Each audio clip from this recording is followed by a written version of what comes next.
The day I finally stood up to my bully and made him regret everything I was the quiet kid, the one who never fought back, never made a scene, and never got a break. For 3 years straight, this guy, Tyler, made my life miserable. He wasn't even that big, but he had this cruel streak that made everyone afraid of him. And me? I was his favorite target. Every morning, same routine. I'd open my locker, and right as I reached for my books, slam. Tyler would shove it shut, crushing my fingers between the metal. During lunch, he'd flick my sandwich onto the floor, stomp on it, and laugh like it was the funniest thing in the world. Gym class was even worse. Coach never paid attention, so Tyler would nail me in the head with dodgeballs when we weren't even playing dodgeball. His friends would record it, laughing in the background like I was their entertainment. I told my parents, hoping they'd help. Mom said, "Just ignore him, Jake. He probably has problems at home." Dad said, "Hit him back once, he'll stop." Neither advice worked. So I stayed quiet. Until one day, I didn't. It happened on a Friday in October. I'd just gotten a brand new pair of Air Jordans for my birthday, the first nice shoes I'd ever owned. I wore them proudly to school, even though it was gym day. After class, I was changing in the locker room when Tyler walked in. He spotted my shoes sitting on the bench and grinned. "Nice shoes, loser." I think they'd look better on me, I grabbed for them, but he held them high over my head. "Give them back, Tyler. Make me." Then he shoved me hard against the lockers. So hard it echoed. His friends pulled out their phones, ready to post another Jake fail video online. I begged, "Please, they're new." He just smirked and dropped one shoe straight into the trash. Oops! Something inside me snapped. Not rage, clarity. I realized if I wanted this to stop, I'd have to end it myself.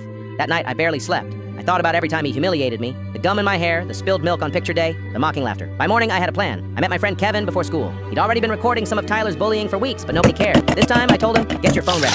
All morning, I gathered evidence. Screenshots of Tyler's Instagram posts bragging about making kids cry, clips his own friends had posted, him breaking another kid's glasses, shoving people in the hallway. Then I recorded a calm video of myself explaining everything.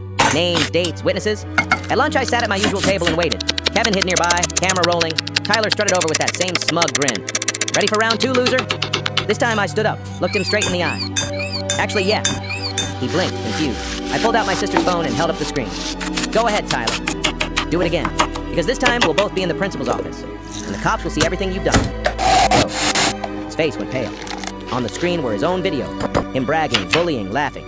Even the one from yesterday where he threw my shoe away. "You can't prove anything," he said, voice cracking. "Want to bet?" I replied, scrolling through screenshots.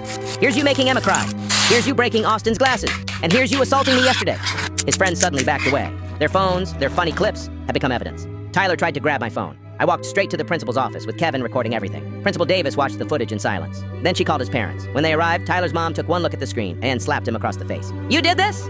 3 days suspension, mandatory counseling. And if he ever touched another student again, criminal charges. Tyler's dad grounded him for 6 months. No phone, no friends, no after-school anything. I went home that day feeling lighter than I had in years, because standing up for yourself doesn't always mean fighting back with fists. Sometimes it means fighting back with proof. Would you have done the same if you were in my shoes? Drop your thoughts below. And don't forget to like, comment, and subscribe for more stories that hit close to home.